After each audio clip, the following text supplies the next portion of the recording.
हिंद दोस्तों, एक बार फिर से आप सभी का हार्दिक स्वागत और अभिनंदन है। इतिहास में हम लोग आज चर्चा करेंगे मौर्य काल के बारे में। ठीक है, तो आइए शुरू करते हैं। पहला प्रश्न है, मौर्य वंश का प्रथम सम्राट था। ऑप्शंस हैं चंद्रगुप्त, अशोक, बिंदुसार या दशरथ। मौर्य वंश का प्रथम सम्राट कौन था? ऑप्शंस आपके सामने हैं।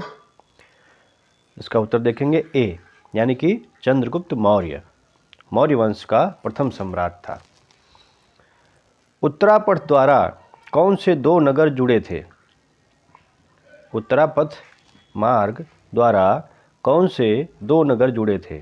उज्जैन और मथुरा, मथुरा और कांची, तक्षशिला और श्रीनगर, तक्षशिला और पाटलिपुत्र। इसका उत्तर देखते हैं। उत्तर है डी ऑप्शन, यानी कि तक्षशिला और पाटलिपुत्र नगरों को जोड़ता था उत्तरापथ मार्ग। आगे देखते हैं, यूनानी ग्रंथ में चंद्रगुप्त मौर्य को क्या कहा गया है? अमित्रोचेडस, अग्रमीज, सेंड्रोकोटस, अमित्रघाट। यूनानी ग्रंथों में चंद्रगुप्त मौर्य को किस नाम से पुकारा गया है? उत्तर देखते हैं सी, यानी कि सेंड्रोकोटस। किस ग्रंथ में चंद्रगुप्त मौर्य के लिए वृषल शब्द का प्रयोग किया गया है? ब्राह्मण साहित्य में, जैन साहित्य में, बौद्ध साहित्य में या मुद्रा राक्षस में?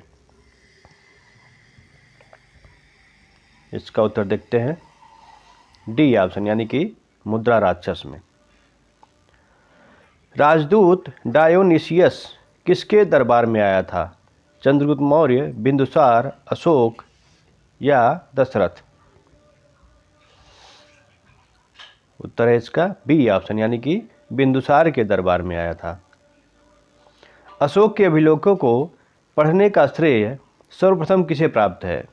ऑप्शंस हैं John Marshall, William Jones, James Prinsep और अलेक्जेंडर कनिंघम। इसका उत्तर देखते हैं। उत्तर है ऑप्शन सी, यानी कि जेम्स प्रिंसेप। मेगास्थनीज के अनुसार भारत में कौन सा वर्ग नहीं था? दास, कृषक, सैनिक या दार्शनिक? इसका उत्तर है ऑप्शन ए, यानी कि दास वर्ग। मेगास्थनीज के अनुसार भारत में दास वर्ग नहीं था। अर्थशास्त्र कितने अधिकरणों में विभक्त है? 9, 13, 15, 17? इसका उत्तर है ऑप्शन सी, यानी कि अर्थशास्त्र 15 अधिकरणों में विभक्त है। अर्थशास्त्र की रचना किसने की थी? कौटिल्य ने। मौर्य काल में सीता कर लगाया गया था जंगली भूमि पर, गांव की कृषि योग्य भूमि पर, राज्य द्वारा प्रत्यक्ष नियंत्रित गांव की कृषि भूमि पर, ए और बी दोनों पर? इसका उत्तर है ऑप्शन सी, यानी कि राज्य द्वारा प्रत्यक्ष नियंत्रित गांव की कृषि भूमि पर। अगला प्रश्न है, मौर्य शासन प्रबंध के अंतर्गत राजस्व व्यवस्था की देखरेख करने वाले अधिकारी का नाम था? क्या था? ऑप्शंस हैं समाहर्ता, अर्थाध्यक्ष, सन्निधाता, इनमें से कोई नहीं। इसका उत्तर है ऑप्शन ए, यानी कि समाहर्ता। किस अभिलेख में अशोक बुद्ध, धम्म और संघ के प्रति विश्वास प्रकट करता है? रुक्मिणदेही स्तंभलेख, मास्की लघु शिलालेख, सारनाथ स्तंभलेख या भाब्रू लघु शिलालेख? इसका उत्तर है ऑप्शन डी, यानी कि भाब्रू लघु शिलालेख में अशोक बुद्ध धर्म और संघ के प्रति विश्वास प्रकट करता है। मौर्य शासन व्यवस्था में रूपदर्शक नामक अधिकारी था। क्या था? ऑप्शंस है सिक्कों का परीक्षक, चांदी तथा अन्य धातुओं का परीक्षक, रंगमंच का प्रबंधक, गणिकाओं का प्रभारी। इसका उत्तर है ऑप्शन ए। कश्मीर में श्रीनगर नामक नगर की स्थापना किसने की थी? हर्ष, अशोक, चंद्रगुप्त प्रथम या समुद्रगुप्त? इसका उत्तर है ऑप्शन बी, यानी कि अशोक ने कश्मीर में श्रीनगर नामक नगर की स्थापना की थी। अशोक ने कलिंग राज्य पर कब आक्रमण किया? ऑप्शंस हैं 260 ईस्वी पूर्व, 261 ईस्वी पूर्व, 273 ईस्वी पूर्व या 280 ईस्वी पूर्व। इसका उत्तर है बी ऑप्शन, यानी कि 261 ईस्वी पूर्व में अशोक ने कलिंग राज्य पर आक्रमण किया था। आगे देखते हैं, मौर्य काल में भवनों का निर्माण लकड़ी से भी होता था। इसका पुरातात्विक प्रमाण कहाँ से मिला है? कौशाम्बी से, अतरंजी खेड़ा से, तक्षशिला से या कुम्हरार से। इसका उत्तर है डी ऑप्शन, यानी कि कुम्हरार से। आगे देखते हैं, अगला प्रश्न है, किस अभिलेख में अशोक ने कहा है सभी संप्रदायों के सार तत्व की वृद्धि हो?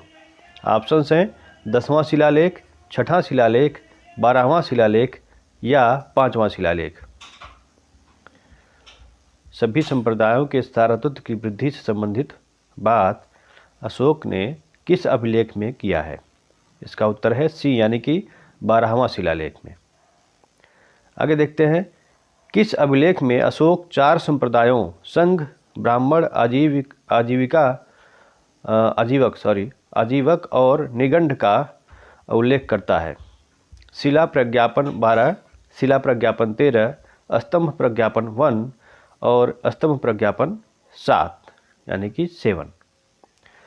किस अभिलेख में अशोक 4 संप्रदायों संघ, ब्राह्मण, आजीवक और निगंध का उल्लेख करता है?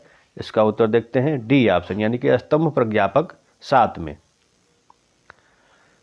निम्नलिखित में से कौन सा साक्ष्य मौर्य काल के इतिहास के ज्ञान का साक्ष्य नहीं है? अशोक के लेख, चित्रित धूसर भांड, यूनानी लेखकों का विवरण या कौटिल्य का अर्थशास्त्र। इसका उत्तर है बी ऑप्शन, यानी कि चित्रित धूसर भांड। अशोक के किस स्तंभ पर मोर का उत्कीर्णन किया गया था? लौरिया नंदनगढ़ स्तंभ, रामपुरवा का सिंह स्तंभ, दिल्ली टोपरा स्तंभ या सारनाथ स्तंभ। इसका उत्तर है ए ऑप्शन, यानी कि लौरिया नंदनगढ़ स्तंभ पर मोर का उत्कीर्णन किया गया था। आगे है, निम्नलिखित में से कौन सा पक्ष अशोक के धम्म का एक सैद्धांतिक पक्ष नहीं है? अहिंसा, मनसा वाचा कर्मणा, व्यवहार में संयम, सभी के साथ समान व्यवहार या पापों से भय। इसका उत्तर देखते हैं। उत्तर है सी, यानी कि सभी के साथ समान व्यवहार। ये थे इतिहास के मौर्य काल से संबंधित कुछ प्रश्न। आगे फिर से कुछ नए प्रश्नों के साथ उपस्थित होंगे। जय हिंद।